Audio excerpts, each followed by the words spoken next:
हरे भरे पहाड़ियों के बीच एक छोटा सा गांव था। वहां मोहन नाम का एक गरीब किसान रहता था। वो बहुत ही सीधा और नेक इंसान था।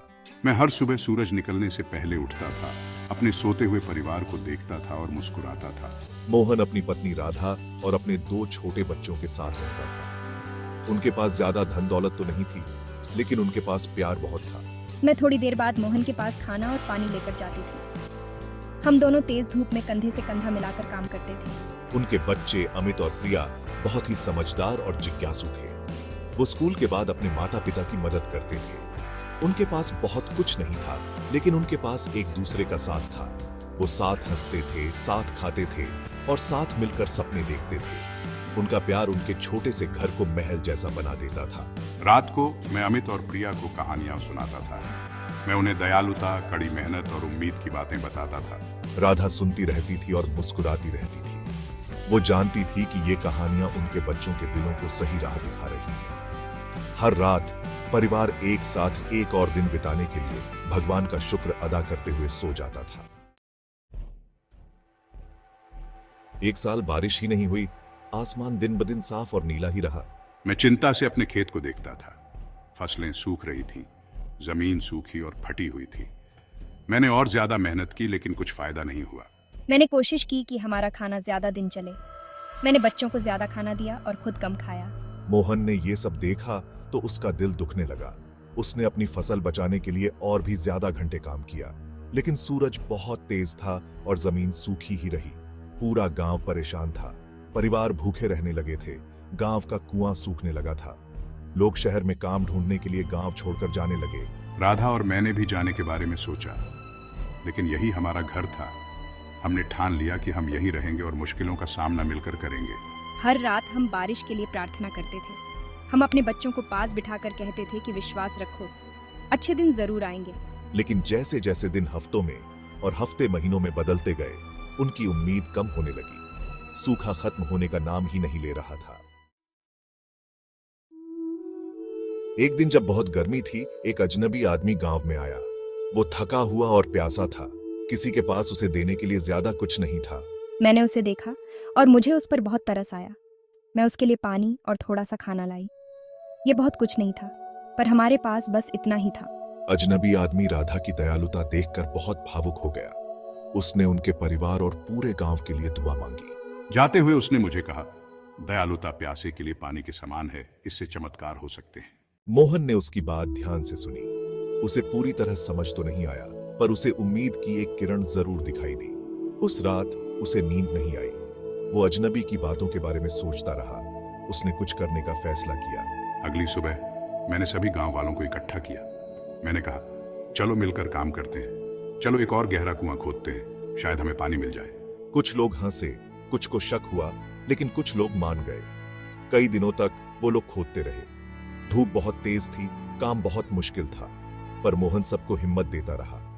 राधा काम करने वालों के लिए पानी और खाना लाती रही। उनकी दयालुता ने दूसरों को भी प्रेरित किया। जल्द ही और भी लोग उनके साथ जुड़ गए। वे साथ मिलकर काम करते रहे, कहानियां और उम्मीदें साझा करते रहे। खुदाई के 7वें दिन एक अद्भुत घटना घटी। जैसे ही उन्होंने और गहरा खोदा, जमीन गीली होने लगी। फिर अचानक पानी रिसने लगा। सब लोग खुशी से झूम उठे। उन्हें जमीन के नीचे पानी का एक सोता मिल गया था।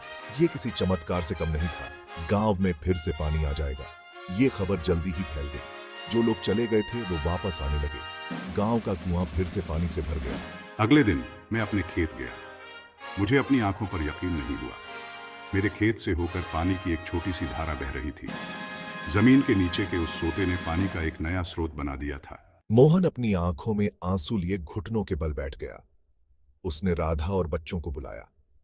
वे सब वहां अचंभे से खड़े थे। उनका खेत बच गया था। वे फिर से फसल उगा सकते थे। ये उससे कहीं ज्यादा था जितना उन्होंने कभी सोचा था। मोहन को अजनबी की दयालुता और चमत्कारों वाली बातें याद आ गई। पूरा गांव खुशी मना रहा था। उन्होंने हमारी दयालुता को इस आशीर्वाद का कारण माना। लोग एक दूसरे की ज्यादा मदद करने लगे। वे पानी, बीज और उम्मीद बांटने लगे।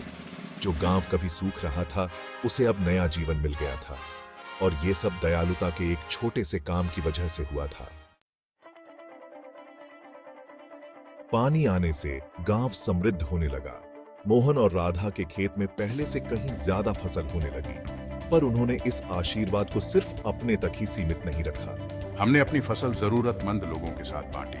उनकी दरियादिली ने दूसरों को भी ऐसा करने के लिए प्रेरित किया। राधा के मन में एक विचार आया। हमें एक स्कूल शुरू करना चाहिए। हमारे बच्चों को शिक्षा की जरूरत है। मोहन मान गया। उन्होंने स्कूल के लिए अपनी जमीन का एक हिस्सा दे दिया। गांव वाले इसे बनाने के लिए साथ आए। हर कोई अपना योगदान दे रहा था। ईंटें, मजदूरी या पढ़ाने का हुनर। स्कूल गांव का दिल बन गया। जो बच्चे कभी खेतों में काम करते थे, उन्हें अब सीखने का मौका मिल गया था। मैं उन्हें पढ़ना और लिखना सिखाती थी। और मैं उन्हें खेती और प्रकृति के बारे में सिखाता था। दूसरे गांव वाले भी अपना हुनर सिखाते थे। बच्चों की आंखें नए ज्ञान से चमक रही थी। पर शिक्षा सिर्फ बच्चों तक ही सीमित नहीं, बड़े भी सीखने लगे। उन्होंने खेती की नई तकनीकें, स्वास्थ्य की बुनियादी बातें और यहाँ तक कि छोटे व्यवसाय कैसे शुरू करें, ये भी सीखे। गांव बदल गया। लोगों को एहसास हुआ कि समाज की सेवा करने से सभी का जीवन बेहतर बनता है। सीखने और मदद करने की भावना तेजी से फैल गई।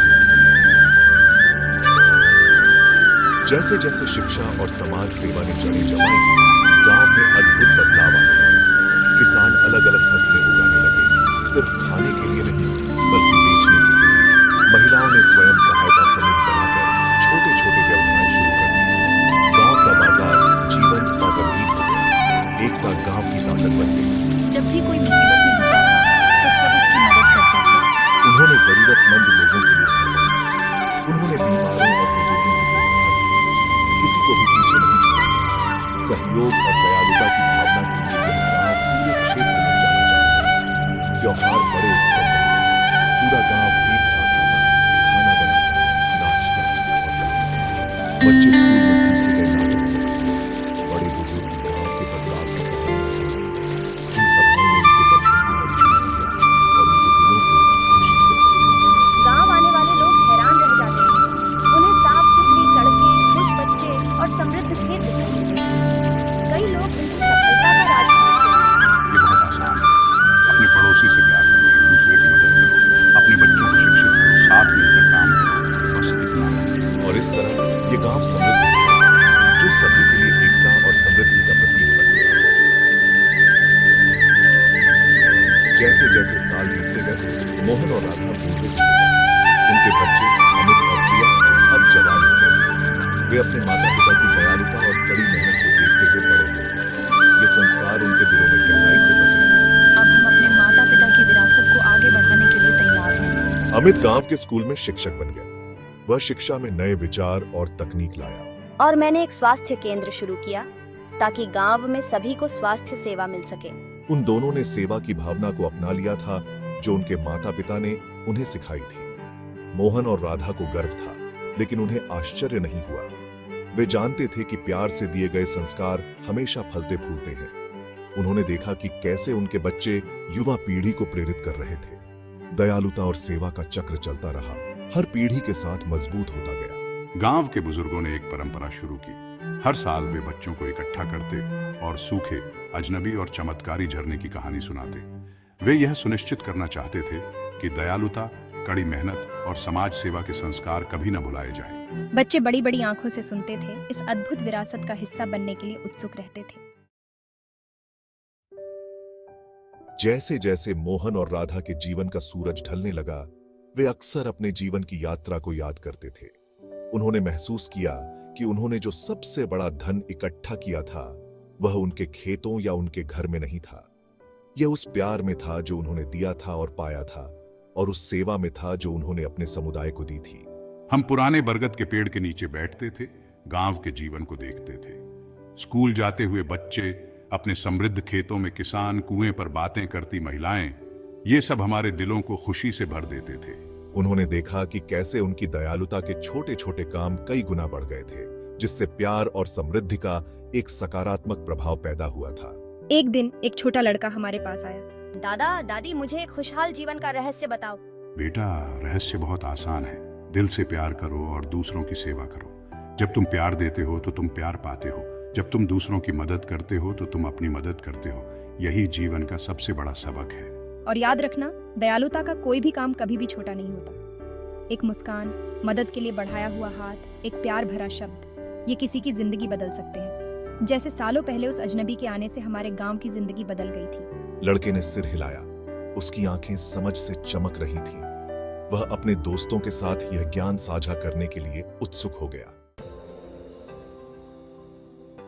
अमित और प्रिया, जो अब समुदाय के स्तंभ बन चुके थे, ने अपने माता पिता के काम को आगे बढ़ाना जारी रखा। अमित ने एक पुस्तकालय और एक कंप्यूटर लैब जोड़कर स्कूल का विस्तार किया। उनका मानना था कि शिक्षा ही एक उज्जवल भविष्य की कुंजी है। प्रिया का क्लिनिक एक छोटे से अस्पताल में बदल गया, जो न केवल हमारे गांव बल्कि आसपास के गांवों की भी सेवा कर रहा था। वे अक्सर गांव के युवाओं को इकट्ठा करते थे, अपने माता पिता के संघर्षों और जीत की कहानियां साझा करते थे। हमारे माता पिता ने हमें सिखाया कि सच्चा सुख दूसरों की मदद करने से मिलता है। उन्होंने हमें दिखाया कि प्यार और दयालुता किसी भी बाधा को दूर कर सकती है। युवा प्रेरित हुए। उन्होंने अपनी परियोजनाएं शुरू की, सफाई अभियान, शिक्षण कार्यक्रम और यहाँ तक कि एक छोटी सी रिसाइकलिंग इकाई भी। वे समझ गए थे कि प्रगति का मतलब सिर्फ आर्थिक विकास नहीं है, बल्कि अपने मूल्यों और पर्यावरण का संरक्षण भी है। गांव फलता फूलता रहा, दूसरों के लिए एक मिसाल बन गया। राधा और मैंने यह सब चुपचाप गर्व से देखा। हमने अपने संस्कार न केवल अपने बच्चों में बल्कि पूरी युवा पीढ़ी में देखे। इसने उन्हें शांति दी, यह जानकर कि प्यार और सेवा के बीज जो उन्होंने बोए थे, उनके जाने के बाद भी बढ़ते रहेंगे। जैसे जैसे साल बीतते गए, गांव दूर दूर तक प्रसिद्ध हो गया। दूसरे गांवों से, यहां तक कि शहरों से भी लोग उनका रहस्य जानने आते थे। वे यह जानकर हैरान रह गए कि रहस्य बहुत आसान था, प्यार, दयालुता और सहयोग। कई लोग प्रेरित होकर चले गए, इन विचारों को अपने समुदायों में वापस ले गए। गांव की कहानी फैल गई, जिससे अन्य स्थानों पर भी बदलाव आए। यह अच्छाई की एक खूबसूरत श्रृंखला की तरह था। एक अजनबी के प्रति हमारी दयालुता के एक छोटे से कार्य ने सकारात्मक बदलाव की एक लहर पैदा कर दी थी, जो बढ़ती ही जा रही थी। इसने दिखाया कि एक व्यक्ति, एक परिवार, एक गांव वास्तव में दुनिया में बदलाव ला सकता है। बुढ़ापे में भी हमने सेवा करना जारी रखा। हम गांव के किस्सागो बन गए, अपनी यात्रा की यादों को जिंदा रखा।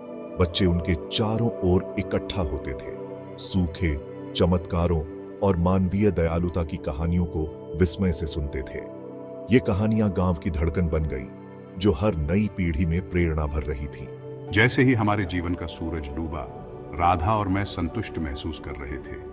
हमने प्यार और उद्देश्य से भरा जीवन जिया था। हमने अपने गांव को सूखाग्रस्त जगह से समृद्ध समुदाय में बदलते देखा था। लेकिन इससे भी बढ़कर उन्होंने साबित कर दिया था कि प्यार, दयालुता और सेवा केवल नेक विचार नहीं थे, बल्कि शक्तिशाली ताकतें थीं जो दुनिया को बदल सकती थीं। उनकी विरासत जीवित रही, दयालुता और सहयोग का एक अंतहीन चक्र जो जीवन को स्पर्श करता रहा, एक समय में प्यार के एक कार्य के माध्यम से।